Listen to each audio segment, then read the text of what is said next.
Pernah mendengar tentang kata karma? Lalu bagaimana karma dipandang dari sudut pandang tasawuf? Adakah penjelasan dari sisi tasawufnya? Lalu bagaimana cara kita untuk melepas belenggu karma?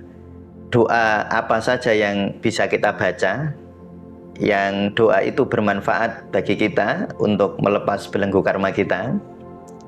Saya akan jelaskan di podcast kali ini. Silahkan ikuti podcast ini sampai akhir.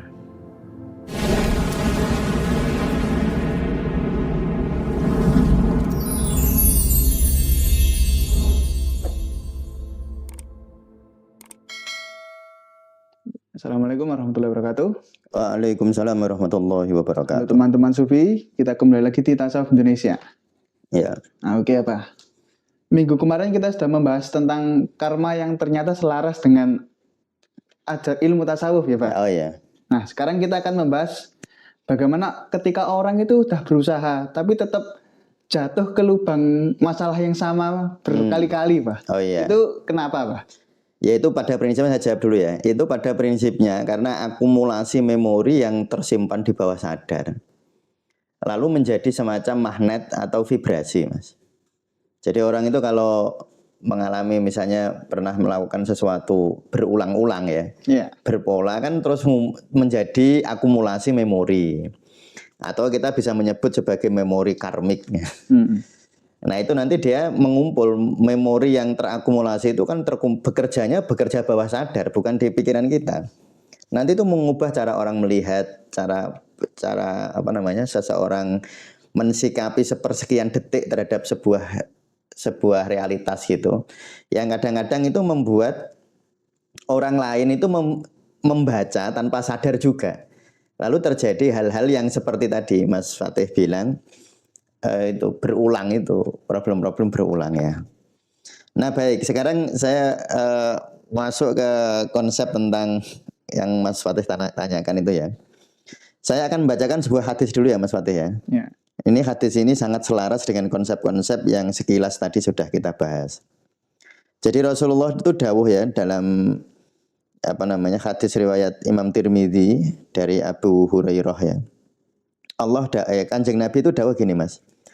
Innala abda idza akhta'a khati'atan nukitat fi qalbihi nuktatun sauda. Jadi begini, jika seorang hamba akhta'a itu melakukan suatu kesalahan Mas. Nukitat maka ditorehkan atau dilukis fi qalbihi di dalam hatinya nuktatun sauda, satu noda hitam. Itu kayak memori. Jadi ketika seseorang melakukan sebuah dosa atau kesalahan nanti ada memori nempel di sana. Ada noda hitam nempel di hatinya. Fa idza huwa nazaka fastaghfara wa taba suqila qalbuhu. Nah ini, seandainya dia meninggalkan dosa itu, beristighfar dan bertaubat, lah noda itu akan terhapus. Lah nanti konsep menghapus memori karma ya gitu. Konsepnya ya menurut Rasulullah yaitu bertaubat, beristighfar gitu. Ya. Nah, nanti dalam webinar kita akan lebih dalam bagaimana cara prakteknya nanti ya Mas ya. Oke. Wa in ada zida fiha ta'luwa qalbahu. Tetapi jika dia kembali berbuat dosa, niscaya noda-noda itu akan semakin bertambah hingga menghitamkan semua hatinya. Oh, jadi memori karmiknya atau noda hitamnya itu semakin pekat Mas. Semakin pekat. Lalu apa yang terjadi? Fahuwaronul ladzi, itulah penutup zakarallah. Nah di dalam Al-Quran Allah dawuh begini, kalla balrona ala qulubihim ma kanu yaksibun. Sekali-kali tidak demikian, sebenarnya apa yang selalu mereka lakukan itu menutup hati mereka. Lalu tertutuplah hatinya, jadi terjadi memori karmik negatif. Kan sebenarnya karma itu kan ada yang positif ya. Ya. Nah cuma kita karena bahasnya ini bagaimana kita melepas belenggu. Itu kan maknanya kita bahas belenggu-belenggu yang negatif ya. Jadi nanti itu kalau di dalam konsep ketasawufan seperti yang didawuhkan Rasulullah ini, memori-memori negatif itu semacam noda hitam itu yang nutupi kolbu. Nah lalu konsep semacam ini memiliki kemiripan yang luar biasa dengan konsep karma itu Mas. Nah, sehingga nanti kita nanti insya Allah dalam webinar nanti kita akan membahas bagaimana kita melepas belenggunya ya. Berikhtiar atau riyadhah, bagaimana kita melepas belenggunya. Sebenarnya konsepnya yaitu apa namanya? Wastaghfara wa taba. Beristighfar dan bertaubat. Tapi bagaimana protapnya? Istighfar cukup istighfar astagfirullah wa taba dan bertobat itu yang bagaimana? Itu nanti yang insya Allah akan kita bahas lebih rinci kepada dalam webinar nanti ya. Nah, secara fisiologis mungkin teman-teman sudah banyak ya Mas ya yang beli buku ini ya? Alhamdulillah. Sudah banyak ya? Lebih dari 30 mungkin nanti. 30 ya. Nah, ada lebih dari sekian orang ya. Yang sudah punya bukunya coba di halaman 7 itu bisa dibuka. Secara fisiologis akumulasi memori atau noda hitam dapat dijelaskan melalui mekanisme sistem saraf manusia, Mas. Nah, ini kan ya nyun sewu saya selalu hampir selalu menjelaskan sesuatu secara logis ya. Biar teman-teman lebih secara pikiran itu lebih mantap gitu. Setiap pengalaman terutama yang bermuatan emosi negatif yang intens seperti kemarahan, dendam atau rasa takut akan diproses oleh amigdala yang kemudian memicu respon stres yang masif. Gini Mas. Jadi di dalam otak kita, di sistem emosi ya Mas ya, itu ada 3 hal paling penting. 1 hipotalamus, 2 hipokampus, 3 amigdala namanya. Hipotalamus itu bertanggung jawab terhadap respon fisik, hormonal Mas. Jadi kalau kita ini berbuat marah lah, tindakan kemarahan, marah, kecewa, jengkel itu hipotalamus akan memicu produksi namanya di adrenal ya. Itu memproduksi kortisol namanya, hormon kortisol. Yang nanti meningkat yang akan membuat efek-efek di tubuh macam-macam itu, rasa nggak enak, bahkan kekebalan tubuh bisa turun. Itu namanya hipotalamus ya Mas. Lalu ada hipokampus. Hipokampus itu simpanan Mas. Jadi sebenarnya emosi-emosi kita itu disimpan di dalam hipokampus. Jadi kalau Mas Fatih itu pernah bertemu seseorang, di situ ada muatan emosinya sangat kuat, ingatan itu akan sangat mudah diingat karena dia disimpan di hipokampus. Jadi segala sesuatu yang ada muatan emosinya, misalnya Mas Fatih pas wisuda dulu S1 itu kan ada. Mas Fatih masih ingat kan peristiwanya? Masih. Tapi kalau saya tanya Mas Fatih waktu kuliah tentang ini di semester 3 orang nggak ingat kan? Yang diingat kan wisudanya karena di situ ada muatan emosi kan. Yang negatif juga sama. Muatan emosi negatif disimpan di hipokampus. Nah, ada namanya amigdala. Ini saya tulis amigdala. Amigdala itu menentukan respon emosinya, Mas. Jadi kalau tadi hipotalamus itu respon darah ya, di dalam darah nanti terjadi apa, tensi bagaimana itu, tekanan darah itu di hipotalamus. Nah, kalau amigdala, saya kalau marah mau mukul, mau membentak, mau diem saja, itu amigdala. Dan ketika seseorang amigdalanya tidak terkontrol dengan baik, itu meledak Mas. Ini yang disebut sebagai respon stres yang masif. Jika emosi ini tidak dilepaskan atau diproses dengan benar melalui pertobatan, tadi ya, dan ketenangan batin, maka jejak-jejak biokimiawi dari stres tersebut akan menetap di dalam sistem saraf kita sebagai memori seluler. Memori seluler itu memori bukan hanya di otak, tetapi di setiap sel, Mas. Coba, Mas Fatih itu pernah punya nggak ya seseorang, entah guru, entah siapa, kalau Mas Fatih ingat sama beliau atau bertemu beliau, Mas Fatih punya respon fisik yang unik. Misalnya Mas Fatih dadanya jadi enak, atau tangan ini jadi, atau misalnya sensasi di kepala jadi lebih nyaman misalnya ya, ketemu orang yang sangat Mas Fatih rindukan. Coba, atau Mas Fatih kalau rindu seseorang lalu bertemu, itu kan ada respon fisiknya ya. Itu artinya apa? Memori tentang seseorang itu tersimpan di sel, bukan hanya di otak. Maka sekarang itu sistem biologi modern Mas. Memori itu ternyata bukan hanya di otak, tapi di setiap sel. Dan itu memori disebut sebagai memori seluler, Mas. Coba atau kebalikan, Mas Fatih mengingat seseorang yang sangat dibenci gitu. Ada respon fisik tertentu ya. Iya. Maka kalau di tasawuf Indonesia itu menyadari respon fisik itu penting banget. Jadi kalau kita punya ingatan sesuatu, sadari respon fisiknya. Untuk apa? Agar kita tahu di mana letak memori karmiknya. Nah, di mana letak ekspresi dari nuktatun sauda tadi. Jadi noda hitam yang berada di dalam kolbu itu mempunyai ekspresi di seluler, tingkat seluler. Nah, ini yang kadang-kadang membuat orang itu Mas, tidak bisa melepaskan diri dari, maksudnya gini, contoh, Mas Fatih itu pengen nggak marah tapi nggak bisa gitu. Di pikiran Mas Fatih ya, misalnya ketemu seseorang gitu, kepengennya sih nggak marah Mas, tapi nggak bisa.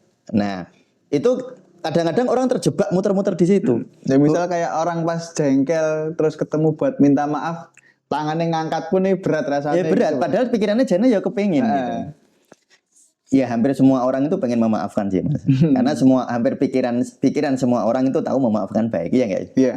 Cuma Mas Fatih nanya mungkin kalau ada kuesioner pertanyaannya begini ya, baikkah memaafkan itu? Mungkin semua jawab ya gitu, kayaknya. Cuma mengapa tubuh kita nggak mau gitu? Ya karena ini Mas, ada memori semacam ini. Nah inilah yang secara medis kita sebut sebagai jejak trauma. Yang jejak trauma kita sebut sebagai nuktatun sauda tadi. Atau stres kronis yang tersimpan di jaringan tubuh. Yang secara perlahan mengubah cara otak kita merespon dunia. Akhirnya itu begini, ini saya kasih contoh ya. Ini contoh yang biar teman-teman memahami. Gini, kenapa saya berdagang kok nggak laku gitu. Kan orang mikirnya kan Mas, mikirnya itu ini karena karma apa ya, karena nasib jelek gitu ya. Nasib jelek. Nah coba saya beri contoh, saya dulu pernah punya pasien, tak kasih contoh satu kan. Mas Fatih tahu nggak Johar zaman dulu tuh, pasar Johar. Nah sebelum kebakaran. Iya. Sekarang kan udah berubah ya. Tapi dulu Mas Fatih waktu di Semarang sudah kayak gini ya. Belum. Aku sudah kuliah semester belum kebakaran. 1, 2 itu belum. Dulu saya senang di sana karena saya dulu senang cari buku bekas ya. Kan saya hobi setiap minggu cari buku bekas di Johar. Itu kan deket gelodokan dekat toko buku itu kan ada toko kacamata. Di situ ada banyak toko kacamata. Oh iya. Nah, ada pasien dulu datang ke tempat saya. Kan toko kacamata kan banyak Mas ya. Kan jejer-jejer gitu. Dia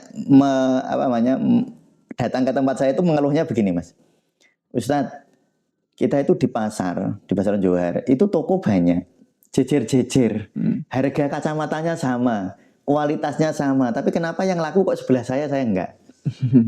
Nah itu kan memperlihatkan ada sesuatu yang menurut dia ya Mas ya, sesuatu yang aneh ini.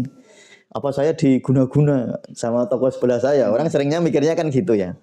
Kalau saya sih nggak pernah Mas pikir kayak gitu. Bukan diguna-guna, enggak. Nah, ternyata begini saya analisis Mas. Kebetulan karena itu peristiwa yang proses terapi yang bagi saya unik juga ya. Waktu saya disuruh datang kan, disuruh ngeresiki itu loh. Bersihkan goib. Membersihkan energi negatif di warungnya, di tokonya. Saya kan ke toko. Saya itu lihat sendiri waktu itu. Jadi dia itu kalau nemui tamu kan ada orang mau beli itu. Dia itu tiba-tiba begini, ada ekspresi yang sekian detik itu wajahnya nggak enak Mas, nggak enak. Jadi saya bisa meraba orang ini tuh nggak suka dengan sesuatu yang kotor. Jadi kebetulan yang datang itu agak kurang resik gitulah, kurang bersih gitu Mas. Dan dia responnya buruk, respon sepersekian detik loh ya. Itu bukan respon pikiran sadar, Mas. Itu respon pikiran bawah sadar itu. Nah, tetapi orang di depannya kan sama-sama bisa membacanya. Iya. Bawah sadar itu sama-sama membaca.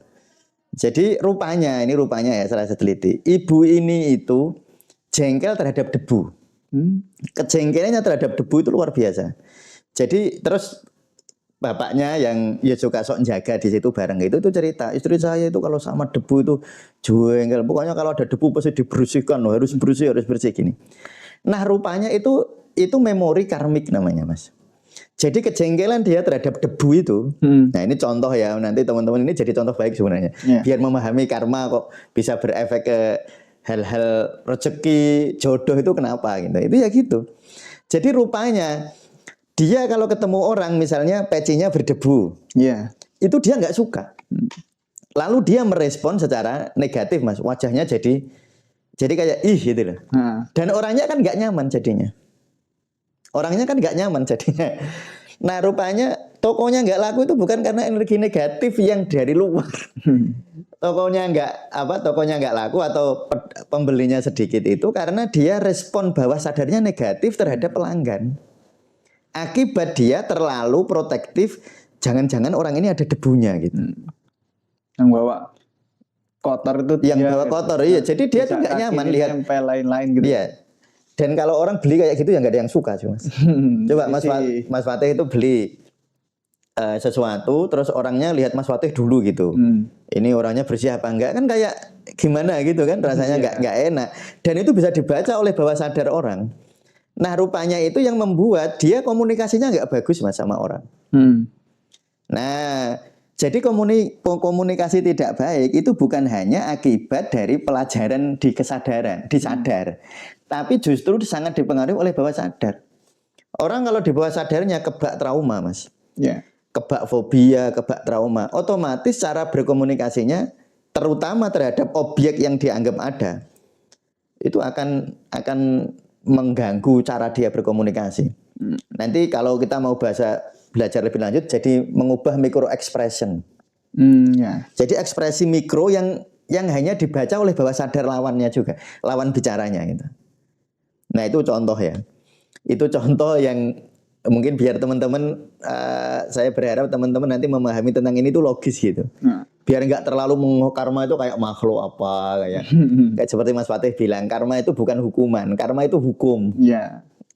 Karma itu bukan hukuman, tapi memang hukum. Jadi ketika seseorang itu di dalam hatinya kebak nuktatun sauda, kebab noda yang bisa jadi noda ini jadi jejak-jejak trauma tadi. Jadi orang itu melakukan suatu istilahnya dosa, melakukan suatu kesalahan, itu kan akibat penderitaan kan. Maksudnya gini loh, Mas. Orang itu nyuri karena dia menderita, betul nggak sih? Nah, kalau dia bahagia nggak mungkin nyuri loh. Jadi sebenarnya orang itu berbuat buruk itu sudah ada noktah traumatik di dalam dirinya. Itu kita bisa belajar. Kalau Mas Fatih kepengen mempelajari ini, kalau nanti S3 belajar teori polifagal, Mas. Nah, Porges namanya.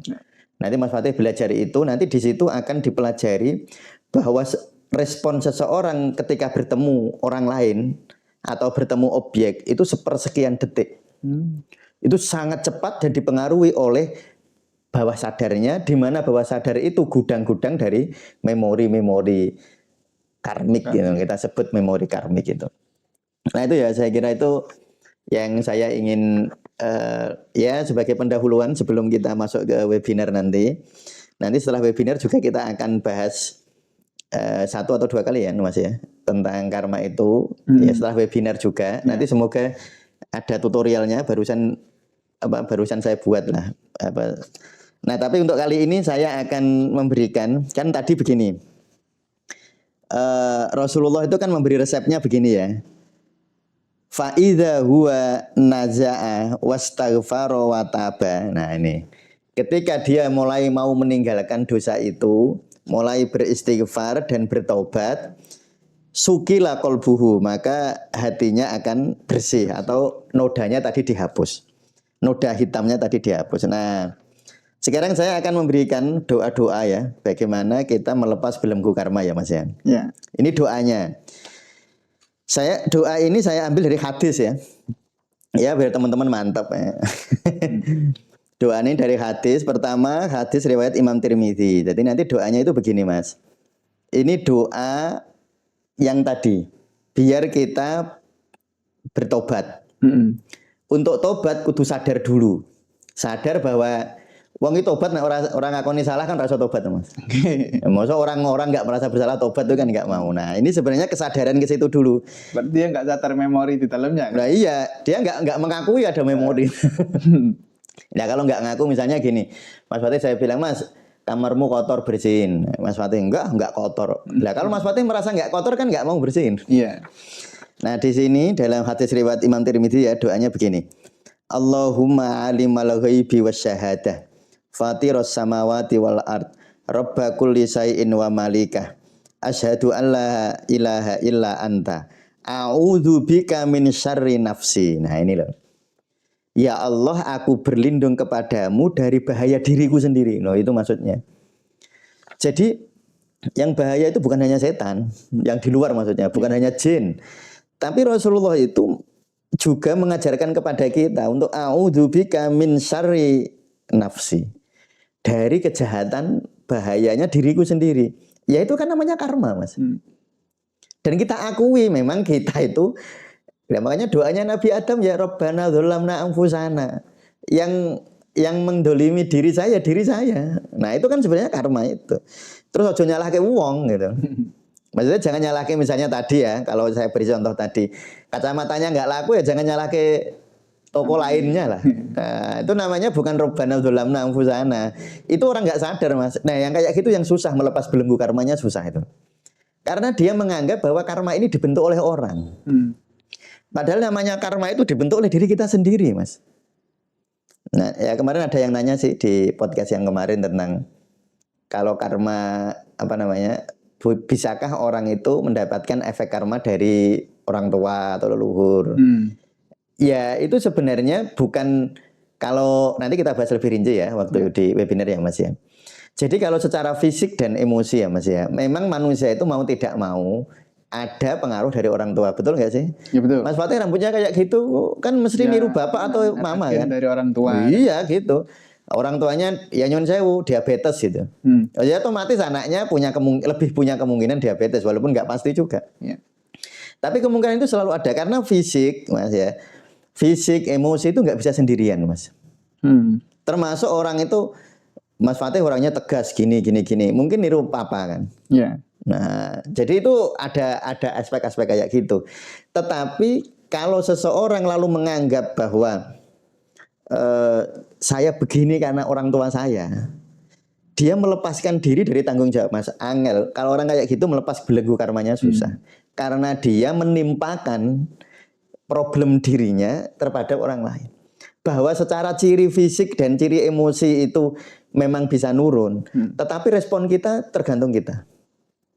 Nah kalau sudah, ya ini karena karma dari orang tua saya, berarti saya nggak mau berubah, ini nggak bisa diubah ini, udah gini terus. Jadi pada orang ngomong gini loh, karena orang tua saya diabetes ya saya nggak mungkin lah kalau nggak diabetes, saya pasti diabetes. Ya kalau gitu kan susah kalau udah gitu. Mau lepas gimana, wong dia nggak tidak berani mengambil tanggung jawab terhadap perubahan. Padahal kalau rumus Al-Qur'an itu laha makasabat wa alaiha maktasabat, bahwa kebaikan itu dari apa yang kita lakukan sebenarnya. Dan yang paling penting melakukan ya kesadaran itu pertama. Ya kesadaran ini yang ditunjukkan Rasulullah. A'udzubika min syarri nafsi. Jadi berlindung dari dari bahaya diriku sendiri. Nah, itu dari riwayat Imam Tirmidzi ya. Lalu doa dari Imam Bukhari, ini hadis riwayat Imam Bukhari, Mas. Allahumma anta rabbi la ilaha illa anta khalaqtani wa ana abduka wa ana ala ahdika wa wa'dika mastata'tu. Nah, terus a'udzu bika min syarri ma sona'tu. Aku berlindung kepadamu ya Allah dari bahaya kelakuanku. Sona'tu itu perbuatan yang menghasilkan hasil. Menghasilkan tadi. Sona itu menciptakan atau membuat. Jadi perbuatanku. Nah, berarti apa? Memang perbuatan kita itu bisa membahayakan kita. Itu namanya ya karma. Gitu. Itu kan ya karma gitu. Lalu yang terakhir hadis riwayat Imam Nasai ya, doanya ini singkat.